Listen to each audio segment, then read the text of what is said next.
prices have risen about 40% in the last year. The severe drought in the Horn of Africa has reached famine conditions. Violence breaks out in Somalia as demonstrators protesting rising food prices clash with police. We are facing a humanitarian problem.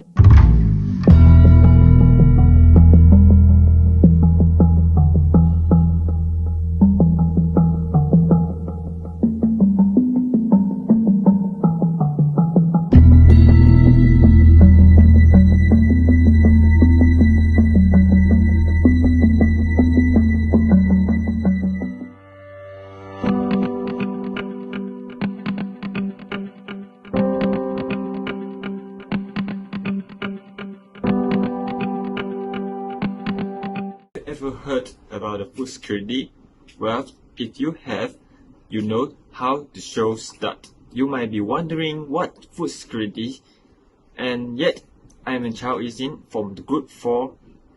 It is the show start.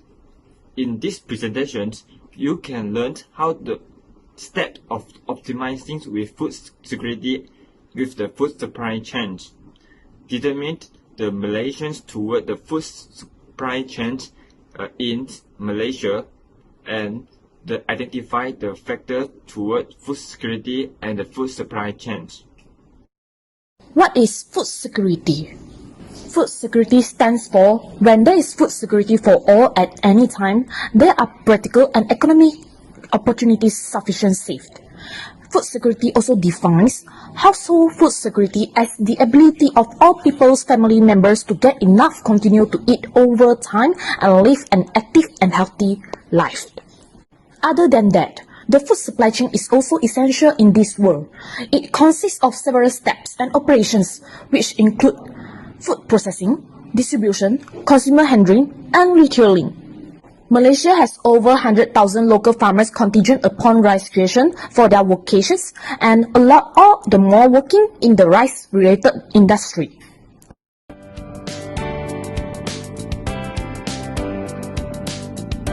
The next topic we want to discuss is the global factors affecting food security in the food supply chain. Based on Rozaki in 2020, food security can be stated as one of the challenges met by middle and low-income countries. In global, trade barriers cause severe and long-lasting impacts on food security.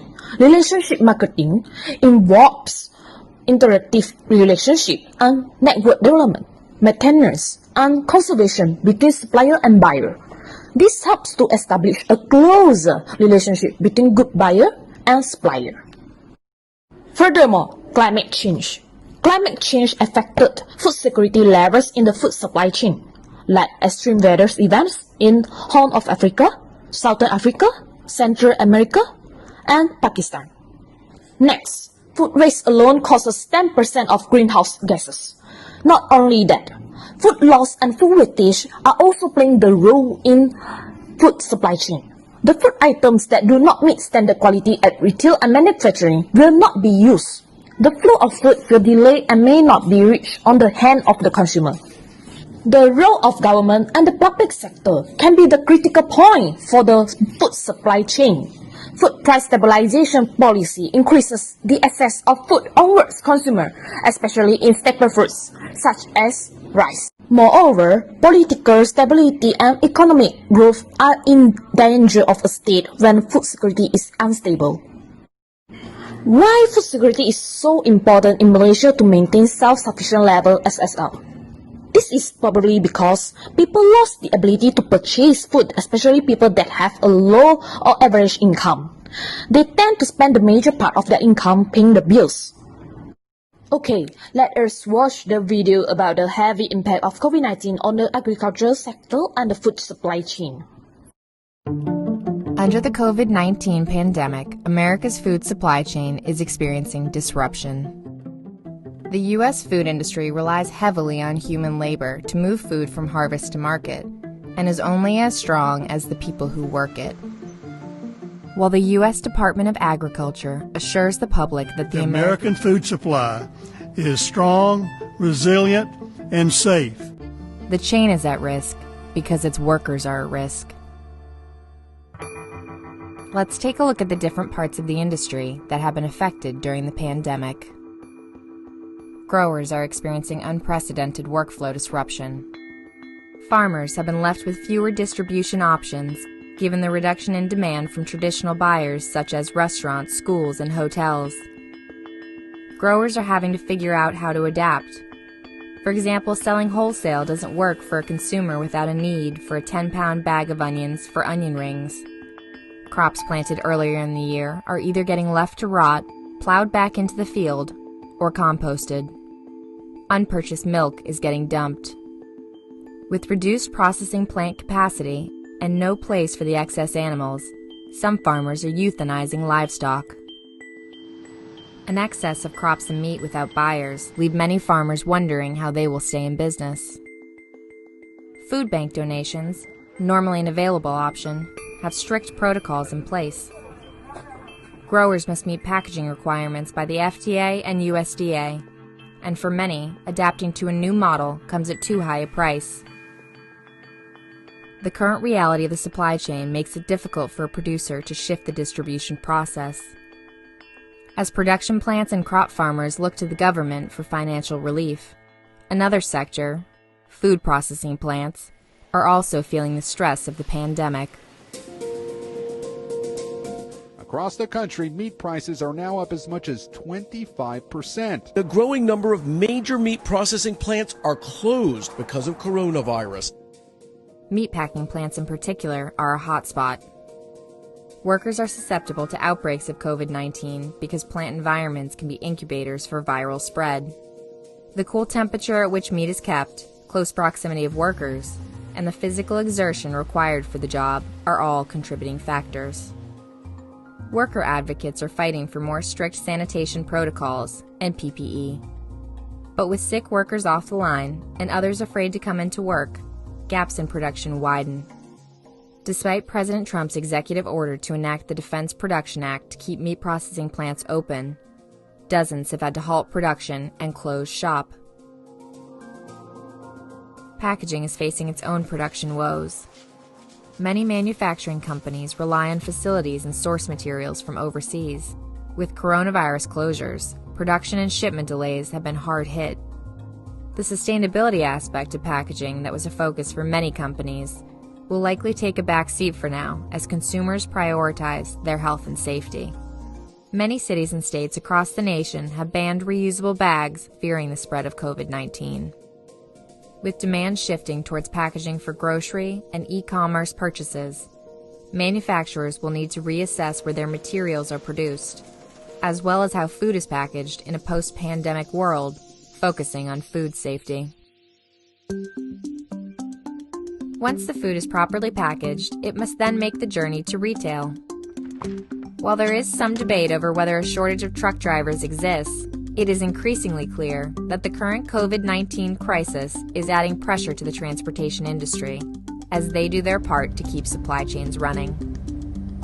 According to the U.S. Department of Transportation, truckers and truck stops now qualify as essential businesses. Some truck stops are putting in protections that other industries have already adopted to keep drivers on the road. With the job comes risks such as exposure to COVID-19, limited access to supplies, delayed hazard pay, and potential food spoilage. The nation relies heavily on these drivers delivering goods, such as food and paper products, to keep stores stocked. The ripple effect through the supply chain has placed the market-to-consumer relationship in flux. Production slowdowns and consumer excess buying are leading to empty grocery store shelves and desperate customers. To keep up with demand, store owners have shifted hours to allow for the restocking of shelves. As essential workers, store employees are also fearful for their safety. Some supermarkets are adapting quickly and taking the necessary precautions to protect their clerks and customers, while others have come under fire for their lack of response when employees have tested positive for COVID-19. Most stores have adopted new safety restrictions to include special hours for seniors, social distancing indicators, and limiting the number of shoppers allowed in a store at a time. Consumers are seeing the effects of the pandemic not only on their grocers' shelves, but in their wallets as well. With higher prices and fewer products available, customers are making changes to the way they feed their families. Americans are learning to navigate a stay-at-home life by cooking most of their meals themselves. With diminished access to meat from grocery stores, many are turning to alternative options, such as plant-based products or direct-to-consumer delivery services. Like so many industries that have been upended by the pandemic, the future of the food supply chain is unclear. What is becoming clear is that consumers and suppliers alike need to make greater changes to the future of our food. While the industry relies predominantly on human labor, COVID-19 has highlighted the need to construct a more resilient model, where the supply chain is less susceptible to disruption and waste. We may need to reimagine the food industry as a whole for a post-pandemic world. As we know, food security is essential in the food supply chain. There are some benefits to food security in the food supply chain. Let us watch and enjoy the video. Most people in the EU shop in supermarkets at the end of long food supply chains. But did you know that you don't always need to buy food that has travelled such a long way? Short food supply chains mean farmers and producers can sell their products to people nearby, whether they live in the city or in the country, cutting out the middleman. What's more, you can enjoy fresh, healthy, seasonal food, as well as cheese, preserves, olive oil and other food products made with all the love and care that goes into locally produced goods. Short chains are good for the environment too, as they usually involve less processing, storage, packaging, and even transport is often simpler. Buying from short chains means supporting local agriculture with fair pricing for farmers and food producers. Putting money back into your local economy so everybody wins. Knowing where your food comes from means building up trust, getting to know your local farmers and producers, forging stronger connections in your community. Want to get more involved? Why not team up in CSAs to share production, harvest and consumption with farmers? Or you can buy food locally by visiting growers, farm shops and farmers markets. You could even sign up for a fresh box of seasonal fruit and vegetables to be delivered straight to your home, or go online to see what's on offer. Buy local, help your community, help yourself. Thanks for watching the video. Alright, now, if our country encounters some obstacles to food security in the food supply chain during this pandemic, what can the government do to enhance food security? Without wasting any time, let us watch another video for more information.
Food security is important to ensure enough and sufficient supply of nutritious and healthy food for people.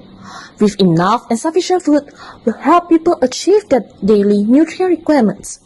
food shortage not only results in hunger and food insecurity, but it also increases the food price, which makes the poor society unable to purchase the food, which resulted in them to not meet their daily dietary requirement, which is bad for their health.